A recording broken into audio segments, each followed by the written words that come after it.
नामीचे पुस्तक अध्याय 1 वचन 3 ते 6 पर्यंत। पुढे नामीचा पती अलिमलेक हा वारला आणि नामी व तिचे 2 पुत्र मागे राहिले। त्या दोघांनी 2 मोवाबी स्त्रिया बायका केल्या। एकीचे नाव अर्पा व दुसरीचे नाव रूथ होते। ते तेथे सुमारे 10 वर्ष राहिले। नंतर महलोन आणि खिल्योन हे दोघे मरण पावले। ह्याप्रमाणे नामी आपले 2 मुलगे व आपला पती ह्यांना अंतरली। परमेश्वराने आपल्या लोकांचा समाचार घेऊन त्यांना अन्न दिले आहे असे वर्तमान तिला मोवाब देशात कळले। तेव्हा त्या देशातून आपल्या दोन्ही सुनांसह परत जाण्यास ती निघाली। आपल्याला रूथच्या पुस्तकातील पहिल्या अध्यायामध्येच एक कुटुंब आपल्याला दिसून येत आहे। त्या कुटुंबाचा कुटुंब प्रमुख जो होता तो अलिमलेक होता व त्या पत्नीचे नाव नामी। त्यांना 2 मुलं होते, एकाचं नाव महलोन व खिल्योन। हे संपूर्ण कुटुंब देवापासून दूर का झालं सांगायचं तर कुटुंबाचा जो प्रमुख आहे तो देवापासून दूर गेला। कुटुंब प्रमुखानेच अयोग्य निर्णय घेतला। त्या भागामध्ये दुष्काळ पडल्यानंतर त्या भागामध्ये समस्या उत्पन्न झाल्यावर धैर्याने त्या समस्येचा सामना करण्याऐवजी त्या समस्येचं कारण काय आहे हे जाणून घेण्याऐवजी त्या समस्येमध्ये परमेश्वराचं सहाय्य प्राप्त करण्याच्या ऐवजी येथे समस्या आली आहे हा विचार करत त्याने आपलं स्थान बदलण्याचं ठरवलं। येथे समस्या आली आहे असं म्हणत त्याने जेथे राहत होता तेथून पळून जाण्याचा त्याने निर्णय घेतला। प्रियांनो, एका मनुष्याने चुकीचा निर्णय घेतल्यामुळे कशा प्रकारे त्याचं कुटुंब पूर्णपणे उद्ध्वस्त झालं या पुस्तकात आपल्याला दिसतं। कुटुंबाचा प्रमुख म्हणून पती जे निर्णय घेत असतात, तुमच्या पतीने घेतलेल्या निर्णयामध्ये तुम्ही देखील त्यांच्याशी सहमत होऊन तुम्ही त्यांना पाठिंबा देत असता आणि जर आपले विचार तुम्ही त्यात प्रकट करत असाल तर, परंतु तो निर्णय जर अयोग्य असेल तर त्यामुळे किती मोठी विपत्ती येऊ शकते हे या कुटुंबातून आपल्याला दिसतं। प्रियांनो, मी तुम्हाला सांगू इच्छितो, ज्या जागेत तुम्ही आहात तेथे समस्या आल्यानंतर तुम्ही त्यापासून पळून जाऊ नका। याचं कारण असं आहे की जेथे आपण राहतो तेथे समस्या येऊ शकतात, कामाच्या जागी समस्या येऊ शकतात, जेथे आपण व्यवसाय करतो तेथे देखील समस्या येऊ शकतात, शिक्षण घेण्याच्या जागेमध्ये समस्या येऊ शकतात, सेवे कार्यामध्ये देखील समस्या येऊ शकतात। समस्या आल्यानंतर एक बुद्धिमान आणि शहाणा मनुष्य, ज्या व्यक्तीमध्ये विश्वास आहे, तो काय करत असतो माहितीये? त्या समस्येचा तो सामना करतो आणि त्यापूर्वी त्या समस्येचं कारण जाणून घेण्याचा तो प्रयत्न करत असतो। जर एखाद्या समस्येचा सामना तुम्हाला करावा लागत असेल तर त्याचं मुख्य कारण तुमच्यातील उणीव असेल किंवा मग समोरील व्यक्तीचं पाप असू शकेल। जर तुमच्यामध्ये उणीव असेल तर तुम्ही ती समस्या ओढावून घेऊ शकता किंवा मग समोरील व्यक्तीच्या पापांमुळे, त्यांच्या मूर्खपणामुळे तुमच्या जीवनामध्ये अशा समस्या येऊ शकतात। जर तुम्ही तुमच्यातील उणीवेमुळे जर समस्या ओढावून घेतली आहे तर त्याविषयी देवाला सांगून आणि ती सोडून देऊन व तसंच कबूल करून परमेश्वराचं सहाय्य तुम्ही मिळवाल तर तुम्ही जेथे आहात त्या समस्येवरती तुम्ही विजय मिळवू शकाल। तुमच्या कोणत्याही सहभागाशिवाय समोरील व्यक्तीच्या पापी विचारांमुळे जर तुम्हाला समस्यांचा सामना करावा लागत असेल किंवा ती समस्या तुमच्या जीवनात आली आहे तर तुम्ही परमेश्वराच्या सहाय्याद्वारे त्या समस्येचा सामना करायचा आहे। प्रियांनो, बायबल सांगतं सैतानाला अडवा म्हणजे तो तुम्हापासून पळून जाईल। आज तुमच्या समस्येचं कारण तुम्हीच आहात तर तुम्ही स्वतःला सुधारून घ्या व देवाचं सहाय्य तुम्ही घ्या। आज तुमच्या जीवनामध्ये जी समस्या आहे त्याचं कारण जर तुम्ही नसून तुमच्या आजूबाजूचे लोक आहेत तर परमेश्वराच्या सहाय्याद्वारे तुम्ही त्यांचा सामना करा। परंतु अशा प्रकारे सामना करण्याच्या ऐवजी त्या समस्येपासून किंवा समस्या उत्पन्न करणाऱ्या त्या लोकांपासून तुम्ही पळू पाहत असाल तर काय या जगामध्ये असा कोणता देश आहे का ज्यामध्ये समस्या नाही? या भूतलावरती एखादं असं कोणतं शहर आहे का ज्या शहरात समस्या नाहीत? या भूतलावर अशी कोणती जागा आहे का जेथे समस्या येणारच नाहीत? अशा प्रकारची गॅरंटी देणारं कोणतंही स्थान नाहीये। कृपा करून लक्ष द्या। आज मनुष्याला या भूतलावरती ज्या समस्यांचा सामना करावा लागत आहे त्याचं कारण देश नाही, एखादं शहर नाही, एखादं नगर नाही, कोणतं गाव नाही। या जगामध्ये व या भूतलावरील समस्यांचं प्रमुख कारण माणूस आहे। मनुष्य जेथे राहतो तेथे समस्या उत्पन्न होतात। बऱ्याच लोकांना असं वाटत असतं की जागा बदलल्याने आमची समस्या सुटून जाईल, परंतु जागेंमुळे सामान्यपणे मनुष्यांच्या जीवनात समस्या येत नसतात, तर मनुष्याचे विचार चांगले नाहीत यामुळे साधारणपणे मनुष्य जेथे आहे तेथे समस्या उत्पन्न करत असतो। व समस्या ओढावून घेत असतो. आज जर तुमच्या घरात समस्या आहे तर कदाचित तुमचे विचार चांगले नाहीत, तुमचे विचार बिघडलेले आहेत. तुमचे विचार चांगले नाहीत, तुमची आत्मिकता चांगली नाही, यामुळेच कदाचित तुम्ही ती समस्या स्वतःच्या घरात ओढावून आणत आहात. त्याचप्रमाणे तुमचा स्वभाव चांगला नाही यामुळे, तुमचं वागणं बोलणं चांगलं नाही यामुळे, तुमचं वर्तन चांगलं नाही यामुळे, व तसंच तुम्ही तुमच्या कामामध्ये वरील अधिकाराच्या आज्ञा पाळत नाहीत यामुळे, तुम्ही कष्ट करणारे व्यक्ती नाहीत यामुळे कदाचित लोक तुम्हाला आता नाकारत असतील. आज किंवा उद्या तुमचं काम कदाचित गमावण्याच्या परिस्थितीमध्ये आज तुम्ही आलेले आहात. स्वतःमध्ये उणीव ठेवून लोकांना दोष देण्यामध्ये काय अर्थ आहे? मी विचारतो, ज्या समस्यांचा सामना तुम्ही करत आहात त्याचं कारण काय तुम्हीच आहात का? तर स्वतःला सुधारून घ्या. जर त्या समस्यांचं कारण जर तुम्ही नाहीत, तुम्ही कष्ट करणारे आहेत, परंतु तुमच्या आजूबाजूचे लोक तुमच्या जीवनामध्ये समस्या आणण्याचा प्रयत्न करत आहेत, तर देवाच्या सहाय्याद्वारे त्यांचा तुम्ही सामना करा.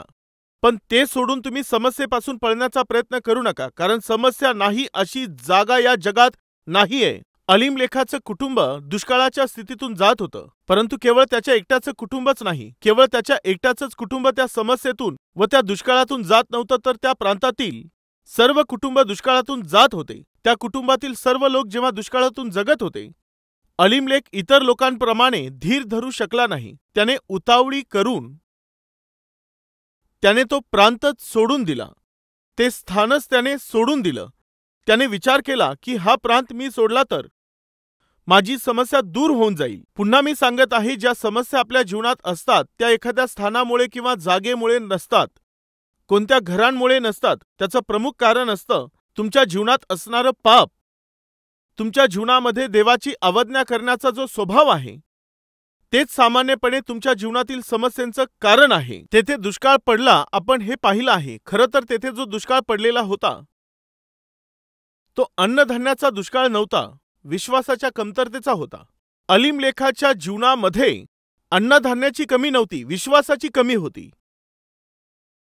जर त्याच्यामध्ये खरोखर विश्वास असता तर, जर तो खरोखर देवावर अवलंबून राहिला असता तर, मी अगोदर देखील सांगितलं होतं, पुन्हा आठवण करून देतो. अलीमलेख या नावाचा अर्थ आहे परमेश्वर माझा राजा आहे. नावामध्ये देव होता, नावात आत्मिकता दिसत होती, नावात परमेश्वर माझा राजा आहे. पण कृतीच्या बाबतीत कोणत्याही दिवशी त्याने देवाकडे लक्ष दिलं नाही. कोणत्याही दिवशी त्याचा जो राजा होता त्या देवावर त्याने विश्वास ठेवला नाही. जर खरोखर तो विश्वासणारा असता तर ज्या समस्यांचा सामना तो करत होता त्या त्याने देवाला सांगितले असत्या, देवा, या समस्येमुळे माझं कुटुंब दुःख भोगत आहे. जर या समस्येचं कारण माझी अवज्ञा करणं आहे तर मला क्षमा कर. या समस्येचं कारण कदाचित माझं मन तुझ्या समोर चांगलं नाही, यामुळे माझ्यावर ही समस्या आली आहे, मला क्षमा कर देवा. एक पती म्हणून, वडील म्हणून, कुटुंबाचा प्रमुख म्हणून आमचं मन, आमचं जीवन चांगलं नसेल तर त्याचं जे प्रतिफळ आहे ते आपल्या कुटुंबाला भोगावं लागत असतं आणि भोगावं लागत आहे. पत्नीला उपाशी राहावं लागत आहे, मुलांना उपाशी राहावं लागत आहे. मी माझ्या मुलांचं संगोपन करू शकत नाही, हे सर्व माझ्या उणिवेमुळेच होत आहे. कृपया मला तू क्षमा कर, माझ्यावरती दया करून या वाईट स्थितीतून मला सोडव बापा. अशा प्रकारे बोलणारे व प्रार्थना करणारे, विश्वासणारे तुम्ही व्हाल तर निश्चित तुम्हाला उत्तर मिळेल. ऐका प्रिय भाऊ आणि बहिणींनो, अलीमलेखाच्या जीवनात आलेला दुष्काळ हा अन्न सामुग्रीचाच नव्हता, तो आत्मिकतेशी संबंधित होता. आज तुमच्या जीवनामध्ये राहण्यासाठी घर आहे, खाण्यासाठी अन्न आहे, पांघरण्यासाठी वस्त्र आहेत, परंतु तुमच्या हृदयात तुमचं मार्गदर्शन करण्यासाठी पुरेसा तेवढा विश्वास आहे का? तुमच्या जीवनामध्ये धार्मिकतेने जगण्याकरिता आवश्यक तेवढी आत्मिकता आहे? या जगानुसार तुमच्याकडे सर्व काही आहे. तुमच्याकडे चांगली नोकरी आहे, बँक बॅलन्स आहे, नातेवाईक आहेत, मित्र परिवार आहे, समाजामध्ये कोठे ना कोठे तुम्हाला सन्मान आहे, परंतु देवाच्या निकट जगणारं जीवन तुमच्याकडे आहे का? परमेश्वराला प्रसन्न करू शकेल, परमेश्वराचं गौरव करू शकेल असं जीवन तुमच्याकडे आहे का? विचार करा. अलीमलेखाच्या जीवनातील दुष्काळ तो अन्नाशी संबंधित नव्हता, तर तो त्याच्या हृदयाशी आणि त्याच्या विश्वासाशी संबंधित होता. त्याच्या हृदयात विश्वास असता तर तो समस्येतून पळून गेला नसता, तर तो ती समस्या घेऊन जाऊन परमेश्वराच्या चरणापाशी गेला असता. अलीमलेख, नामी, महलोन व खिल्योन 4 लोक होते. या चौघांपैकी अलीमलेक आपल्या कुटुंबाला घेऊन मोआब देशाकडे गेला हे आपण वचनामध्ये वाचलेलं आहे. तुम्ही हे लक्ष देऊन ऐका. अलीमलेखाचं बोलणं ऐकून नामी व तिचे दोन्ही पुत्र हे चौघे मिळून तिकडे गेले होते ना. शेवटी कोण वाचलं सांगायचं तर नामी एकटीच तिकडे वाचली. जगण्यासाठी म्हणून चौघे जण गेले, परंतु किती जण राहिले? 3 लोक तिकडे मरण पावले, परंतु कोण वाचलं? केवळ नामी. लक्ष देऊन ऐका. नामी आपल्या पतीला अंतरली आणि आपल्या दोन्ही मुलांना देखील ती अंतरली. खरं पाहिलं असता अलीमलेखाने घेतलेल्या निर्णयामध्ये कदाचित प्रत्यक्ष नामीचा कोणताही हात नसेल. आपण आता मोआब देशाकडे जाऊ अशा प्रकारे अलीमलेखाने जेव्हा निर्णय घेतला, कमीत कमी नामीने तरी आत्मिकता दाखवून, ऐका जरा थांबा. देवाच्या नियमशास्त्रामध्ये देवाने आपल्याला स्पष्टपणे सांगितलं आहे, जर आपण देवाच्या विरोधामध्ये जीवन जगलो तर परमेश्वर दुष्काळ पाठवील. आपण पाहत आहोत की आपल्या चहूबाजूची परिस्थिती चांगली नाही. प्रत्येक जण मनमर्जीने जीवन जगत आहे. कोणामध्येही प्रामाणिकपणा नाही, खरेपणा नाही, धार्मिकता नाही, परमेश्वराचं भय कोणामध्ये देखील नाही.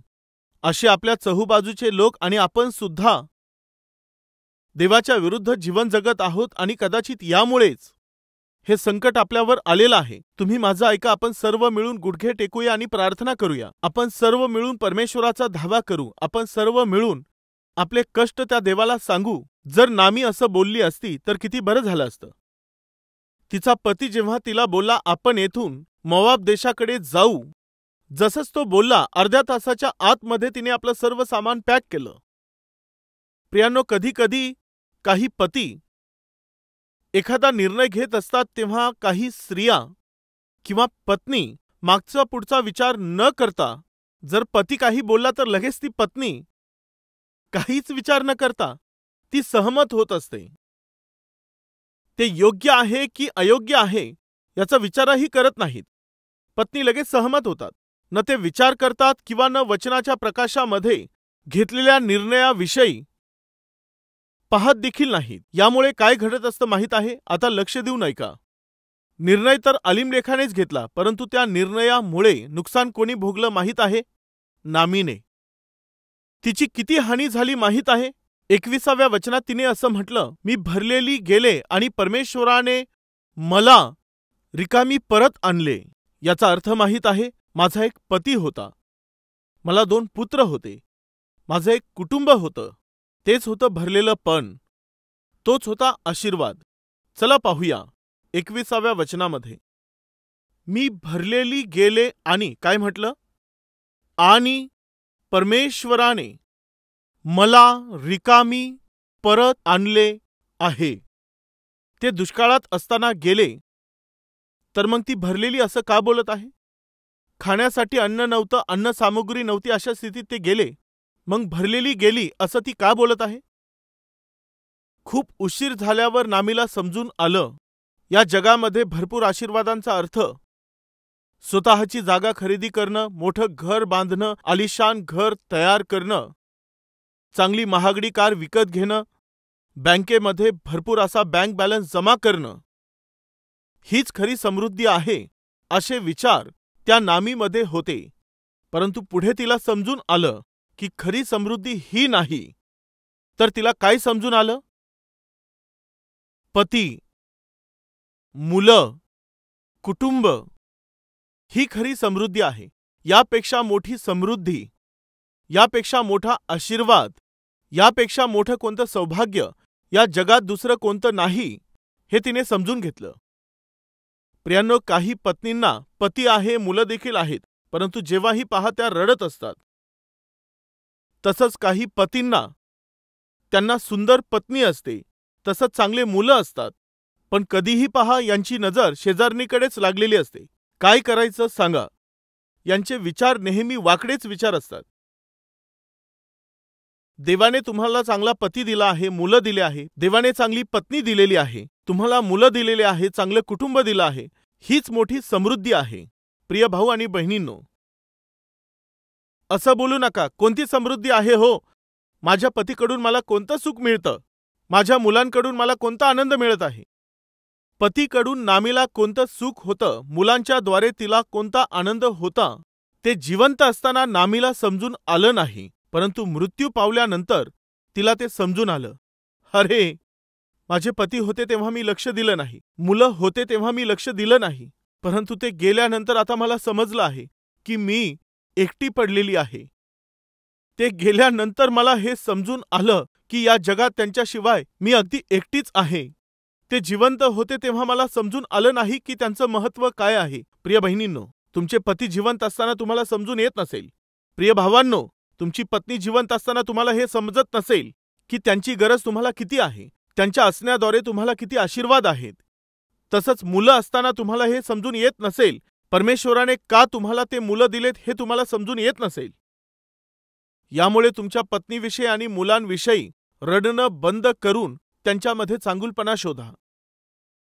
त्यांच्याद्वारे तुम्हाला कसा आनंद आणि सुख मिळत आहे त्या गोष्टींकडे तुम्ही पहा. परंतु हे सोडून ते असून देखील जसे ते नाहीत अशा प्रकारे जीवन जगण्याचा प्रयत्न करू नका.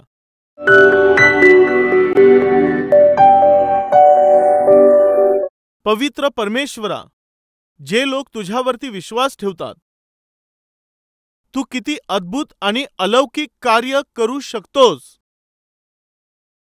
जे तुझ्यावरती विश्वास ठेवतात, कशा प्रकारे बापा तू त्यांना दर्शन देऊन त्यांना तू दुष्काळामधून सोडवू शकतोस हे आम्ही बायबलमध्ये पाहिलं. तुझ्या वचनात आम्ही ते वाचलं.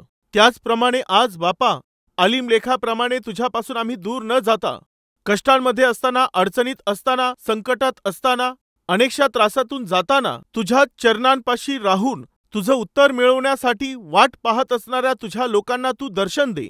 अश्रूंच्या खोऱ्यांमधून आज ते जात आहेत. मोठ्या काबाड कष्टांमध्ये ते अतिशय दुःख भोगत आहेत. तरी देखील त्यांनी तुझ्यावर आशा ठेवलेली आहे. आपली दृष्टी ते तुझ्याकडे लावत आहेत. तुला सोडून आमचा कोणीही आधार नाही बापा, अशा प्रकारे ते विनवणी करत आहेत. अशा सर्वांना तू अगदी लवकर तुझं दर्शन दे.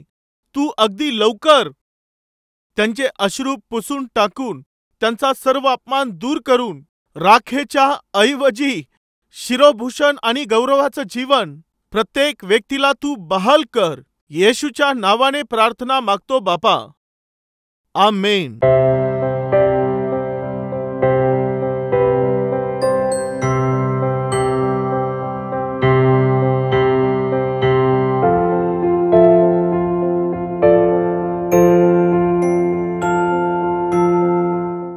आमचा पत्ता Calvary, post box number 30, Kukatpally, Hyderabad 72.